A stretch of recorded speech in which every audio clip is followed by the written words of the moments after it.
Being an entrepreneur and a small business owner is not an easy task. You see on social media everyone talking about how much money they make with their business, how they have time and luxury to do whatever they want. But I'm here to tell you that that's not how things go in the beginning. For me, when I was first starting out, I started my scooping business while working my full-time job with the dream of making extra money just to survive. I got more and more excited about what the future actually has for me, to the point where 3.5, 4 years after starting my business, I was able to quit my full-time job to go scooping dog poop full-time. But then reality hits. I started to realize that, yeah, I quit my full-time job, but I only replaced it with a job that I own, and I can't fire myself because I'm the boss. And if I fire myself, then there won't be any business anymore. I've talked to a lot of scoopers out there. They all seem to go down this same path. You start working, you start picking up customers, you get that dopamine rush every time a new deposit gets paid, a new customer signs up for weekly services, and you're just on top of the world. And then you get to 20, 50, 100, 150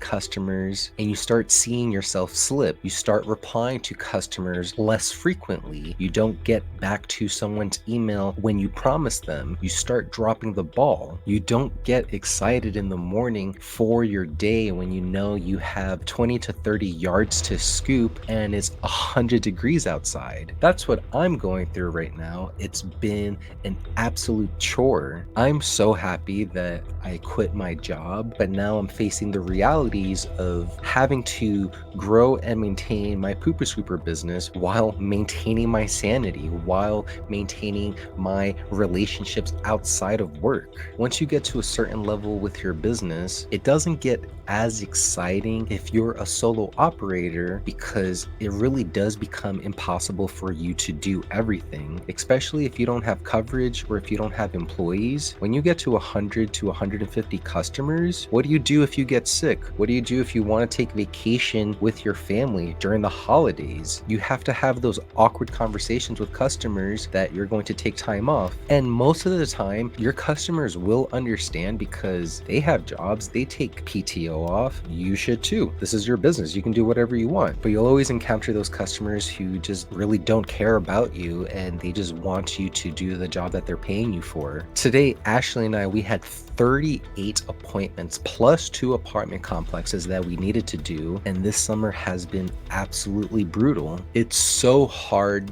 waking up in the morning, you're just getting all of your equipment ready, and you just have a sheen of sweat all over you because of how hot it is. I don't live in a humid area. I can't even imagine people in Florida or California or on the East Coast where they have super high humidity levels, or people on the Southwest Coast in Arizona or Nevada where it's like 120 degrees. I have it pretty easy living in Utah, but Utah is a desert environment and it gets brutally hot. By the end of the day, it was 103 degrees and I was not happy scooping today. So what ends up happening when you hit this roadblock, when you run right into this wall, the valley of despair, what I find a lot of people do is that's when they start getting that shiny object syndrome. They're working on their business and then a new opportunity shows up, or they want to work on a new marketing initiative instead of focusing on the task that they've assigned to themselves for the past couple of weeks, but they still just haven't done it. So because you're in this valley of despair and you're so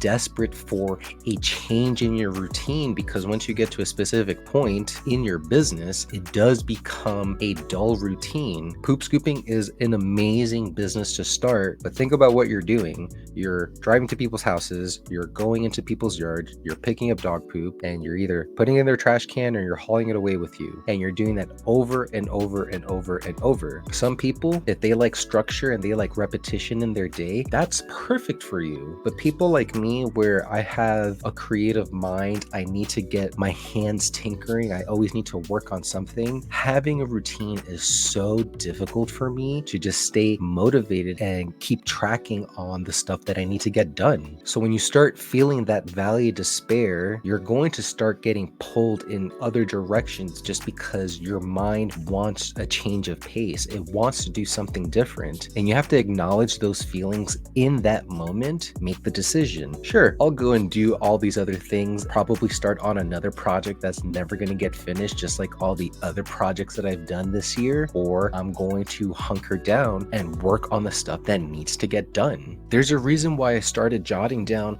all of the tasks that I need to do and I leave it on my desk. I literally look at this every single day to help me figure out what's the next thing I need to work towards. Because if I don't have this, I'm just gonna go do whatever I want, whatever I feel like it, and you're never going to progress as a business owner and as an entrepreneur. You're never going to grow out of your solo operator role and have a large team or just a team in general work under you if you're not prioritizing your tasks, if you're not focusing. So there are 3 things that I've identified that's helping me get through my scooper grind, and I want to share that with you today. The first one is begin with the end in mind. I've talked about this book a couple times on my channel, Napoleon Hill's Think and Grow Rich. One of the key concepts he's talked about is definitive of purpose and definitive of planning. So begin with the end of mind is essentially goal setting. What's the reason why you started your business in the first place? For me, I started my business to make enough money to save for a house and to pay down my student loans. You need to really think through what you're working towards. Are you trying to make extra money? Are you trying to start a business and leave a legacy for your children? Are you trying to blow your business up so you can sell it for millions of dollars in the future? When you create a definitive goal, that allows you to create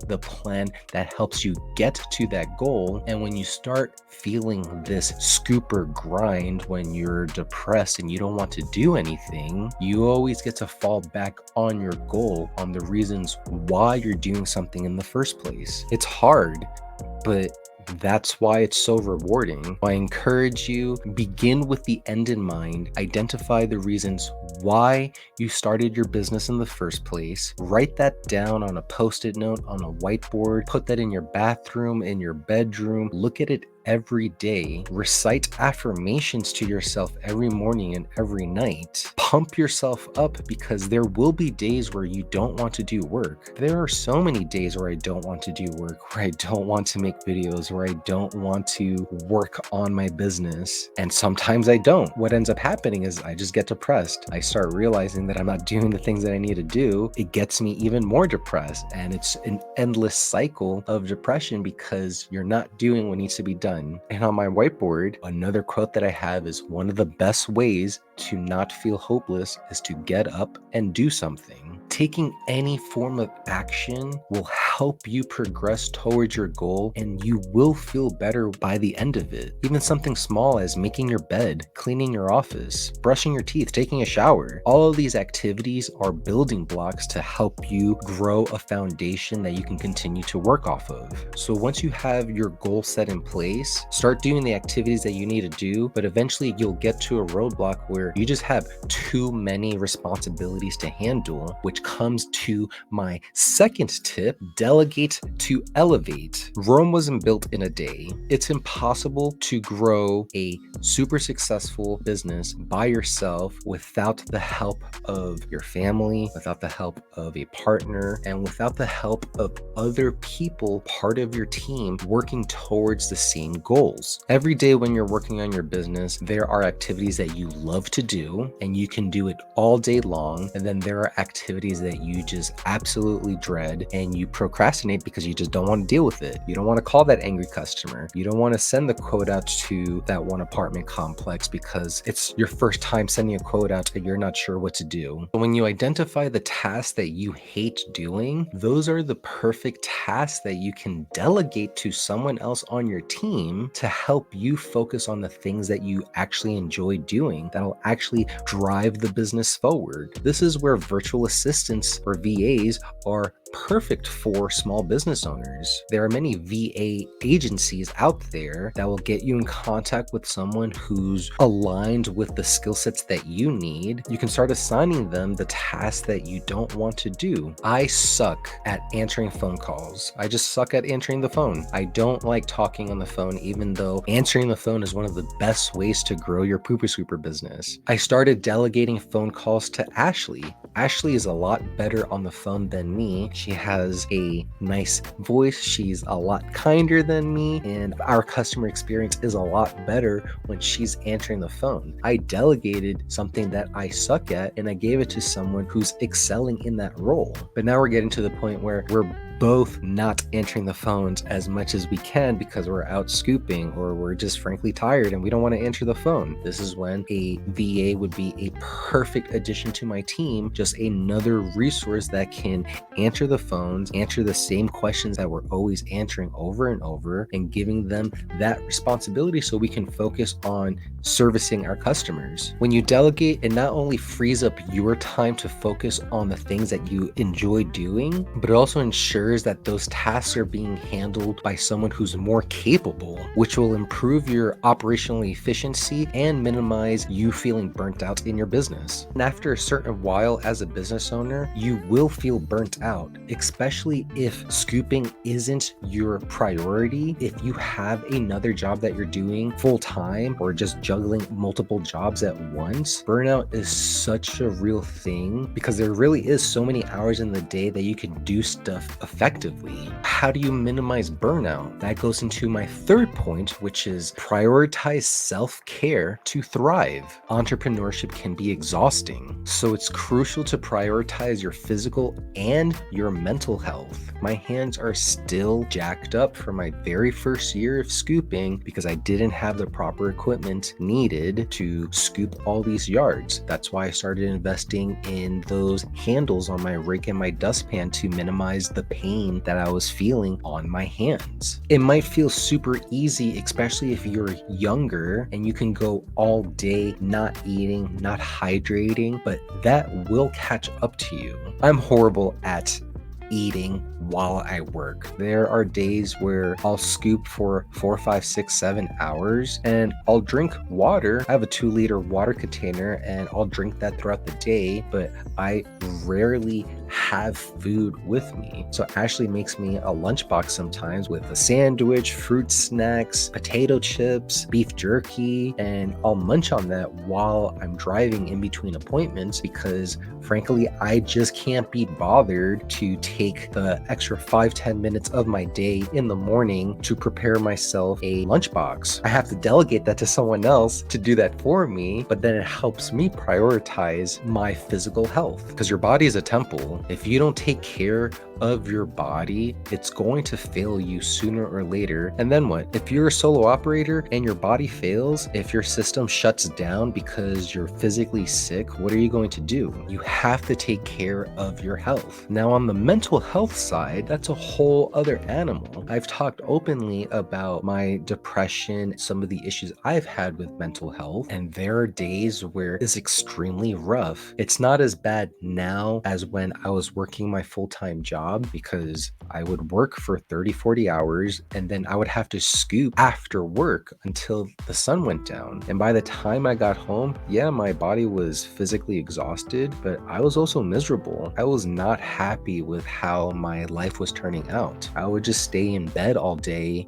doom scrolling on my phone, or I would just lay on the couch all day watching YouTube. That's my way of recharging. But once it got to the point where it's days and days and days of doing that, it's really difficult to break out of that cycle. So what can you do about your mental health? I am a huge advocate for therapy. I love talking to my therapist. It gives me an opportunity to talk to someone neutral about some of the things that are bothering me in my personal life or in my business life. I get to learn more about how my brain works when I have these specific emotional triggers and these automatic responses. Talking to my therapist, she's helped me identify when these triggers are happening so I can either remove myself from that environment. I've allowed myself to have more grace with my own emotions because I used to be a really angry person. There's been a lot of things in my life that's made me resentful, scared, envious, all sorts of things. It's okay to feel these emotions because you're just a human, but if these emotions control how you react to other people, if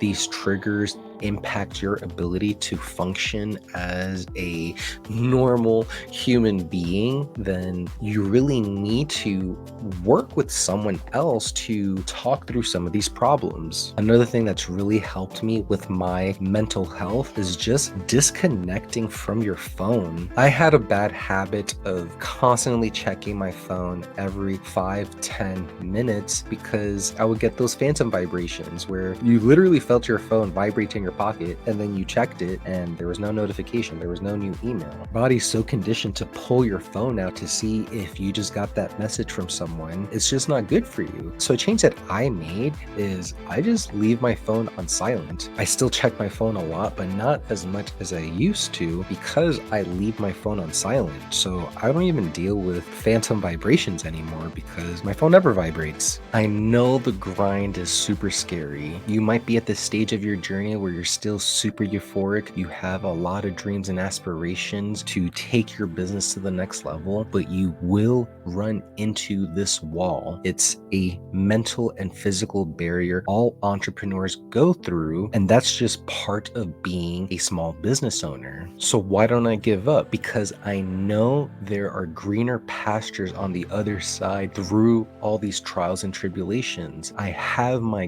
goal in mind of where I want to be, and I know it's just going to take me a lot of effort to get there, but it's going to be worth it in the end. One of the quickest ways to get to those greener pastures is by investing in a CRM, which I always recommend Jobber. Jobber is my CRM of choice. It's the reason why I've been able to grow to 50,000 as a solo operator. Jobber has allowed me to automate all the tasks that I hated doing in my first year. I did everything via Facebook and Venmo, so I had to chase after people for payments. I had to send them manual notifications. Through Jobber, I have all of that automated. I don't have to chase people down for my money. It helps me keep track of the stuff that I need to do so I can focus on growing my business. One of the best things that Jobber recently released is their email marketing tool. Through the span of the last couple of months, I've sent out 4 emails, $1,200, $563, $666, $200, additional income that I've made with my Pooper Scooper business just sending out an email campaign to my customer list, which is why I've talked about your customer list is your most valuable asset in your business. So if you want to try out Jobber, if you want to send out emails to your customer list, I highly suggest checking out poopscoopsfornoobs.com/jobber. You'll get yourself a 14-day free trial plus my exclusive discount, and I'll send you my Jobber cheat sheet for Pooper Scoopers. It has all of the configurations, all of my settings, everything that I've used with Jobber to help you get set up as fast as possible. Jobber has been one of the best investments I made for my business. I actually made this sweet Jobber tutorial explaining how I use Jobber for my Pooper Scooper business, and you can watch that video right here. And I'll see you on the next scoop. And as always, acknowledge the now. Bye.